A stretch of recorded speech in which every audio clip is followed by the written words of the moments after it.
Surprise. তুমি কে? তুমি কে? আমারই বাড়িতে দাঁড়িয়ে আবার আমাকেই জিজ্ঞেস করছো যে আমি কে? আমি মনোজের ওয়াইফ। কি? তুমি মনোজের ওয়াইফ? তোমার মাথা ঠিক আছে তো? আমি মনোজের ওয়াইফ আর মনোজ আমার হাজবেন্ড। তোমার কি মাথা খারাপ আছে নাকি? আমার হাজবেন্ড তোমার হাজবেন্ড কি করে হতে পারে? দেখো, মিথ্যা কথা বলো না, বেরিয়ে যাও এখান থেকে। প্র্যাঙ্ক হচ্ছে নাকি আমার সাথে? মিথ্যা কথা বলছো? আরে আমি নিজের বাড়িতে দাঁড়িয়ে মিথ্যে কথা কেন বলবো, আর প্র্যাঙ্কই বা কেন করবো? পায়েল, তুমি এখানে? তুমি তো বাপের বাড়ি গিয়েছিলে, আর তোমার তো এক সপ্তাহ পরে আসার কথা ছিল। আজকে হঠাৎ? হ্যাঁ, আমি গেছিলাম বাপের বাড়ি। দিদি এসছে আজ। দিদিই মায়ের দেখাশোনা করছে, তাই আমি ভাবলাম আমি বাড়িতে এসে তোমাকে একটা সারপ্রাইজ দিই। কিন্তু এখানে এসে তো আমি নিজেই সারপ্রাইজ হয়ে গেলাম।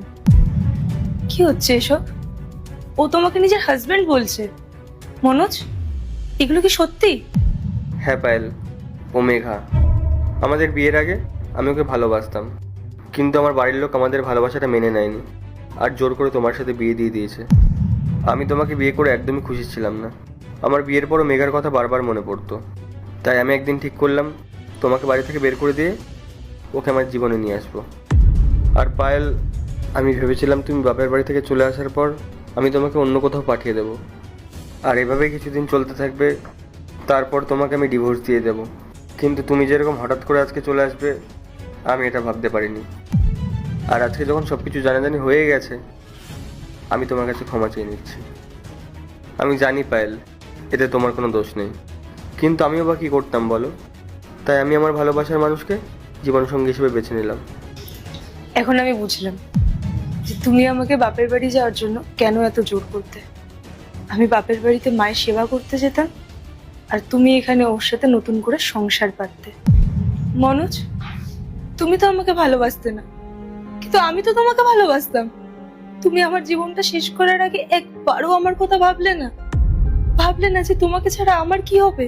তুমি আমাকে মিথ্যা কথা বলে, আমাকে চিট করে ওকে বিয়ে করে নিলে। তুমি শুধু আমাকে না, তুমি ওই মেয়েটাকেও ঠকিয়েছো। আমার সাথে সাথে তুমি ওর জীবনটাও নষ্ট করেছো। তুমি নিজেও বুঝতে পারছো না মনোজ, যে তুমি দুটো জীবন নষ্ট করে কত রিল্যাক্সে জীবন কাটাচ্ছ। তুমি যদি ওকে ভালোই বাসতে, তাহলে তুমি বিয়ের আগে আমাকে অন্তত একবার বলতে পারতে। আমি বাবা মায়ের সাথে কথা বলে বিয়েটা ক্যান্সেল করে দিতাম। কিন্তু এখন আর কি? এখন তো তুমি আমাদের দুজনের জীবনটা নষ্ট করেই দিয়েছো। তার উপর আবার তুমি এই আশা নিয়ে বসে আছো যে আমি তোমাকে ক্ষমা করে দেব। এটা কখনোই সম্ভব না মনোজ। আমি পার্ট 2 দেখতে সাবস্ক্রাইব করো ভেলকু 78M।